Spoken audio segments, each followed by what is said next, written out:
Also in '97, MDOT started working on testing mats for road crossings for stud damage.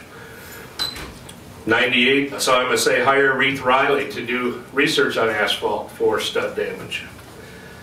1999, Yellowstone's lawsuit was now costing well over $100,000 to defend. March 2000 saw the first year of the MSA's Zero Tolerance campaign. April 2000, 4 years have now passed since we gave up the right to be on the Gaylord to Sheboygan Trail because the DNR promised a route around it. December 2000 saw bills introduced to raise the trail permit from $10 to $20 and another increase in 2004 to $25. March 01, we had some legislation for colored headlights and banning sleds wider than 48 inches. March 2002, 20,000 members. April of 2002, we saw one of the strangest winters we've ever seen. There was no snow in December, January, February, and way too much snow in March. And nobody was out riding it. They all put their stuff away. September of 2002, MSA took over for women-only sponsorship. December 2002, the Mullet Lake issue was taken to the NRC, where they handed it back over to the trust fund. March 2003, the legislators took $7.5 million out of the voters fund to balance the budget. That was a scary time. April 2003, we passed the assumption of risk clause into the snowmobile law. 2003, Congress, United States Congress, held a vote to end snowmobiling in Yellowstone, and it was defeated because it was a tie vote. September 2003, had committees set up to review the Mullet Lake issue. There was 12 meetings, one every 2 weeks. 2004, Mullet Lake issue was recommended to go through the Pigeon River country. That's another story.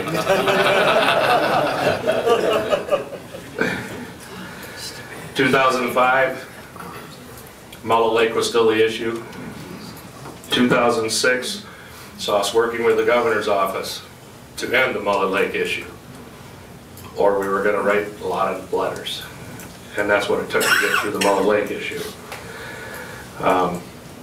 Pretty much from there, everybody's in this room, I think, pretty much knows the rest of the history of MSA.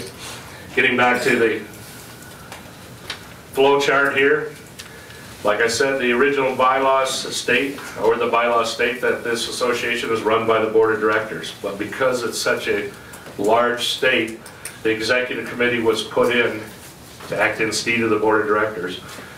And that's the committee that is made up of 17 people. There's 5 from each region, the president and the past president. And we have these 5 standing committees on the bottom. I know Rick loves this flow chart. He likes flow charts like that. But as you can see, the way we've been running this organization, the way the organization's been run, typically it was supposed to meant that the executive committee would meet at least every 6 weeks, and then the full board of directors would meet maybe 2 to 3 times a year. But because the issues have been always so pressing that we've pretty much been rotating it, 6 weeks for an executive committee meeting, and in the next 6 weeks is a full board of directors meeting. And until I think things smooth out, it'll probably continue to run like that. So that's kind of my history update. Does anybody have any quick questions? I'll be glad to answer it. Otherwise, I'm going to turn this back over to Rick. Thanks, Bill. Thank you. Oh, we got a question. Yes. What's the current membership, Bill? Current membership is just over 20,000. Let me ask a question. Can everybody hear me if I don't use the microphone? Is that all right? In the back, a couple nods there. Okay.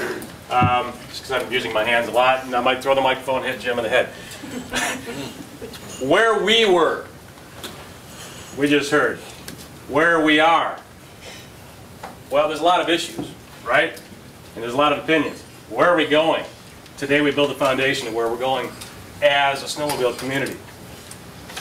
Again, I got to applaud the MSA and the president and the entire board for bringing you here, and I applaud you guys for coming out to give your opinions. And we've got a couple exercises for you.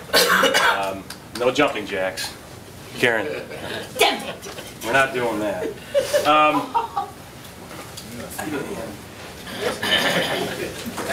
You know, I only made 50 copies, so I've got half of what we've got here, but I want to kind of pass these out real quick. Take a couple per table. You know, take a look at this, because this little visual, I'm going to go real slow here because they're going to pass back. This little visual is about membership. And strategic planning is about membership, because you are the stakeholders. You're the most important aspect of the entire organization. This is a great little visual with the word apathy. You got a dusty little phone here, and it says here, if we don't take care of the member, maybe they'll stop bugging us. Karen, they stop bugging you? No. All right. Good.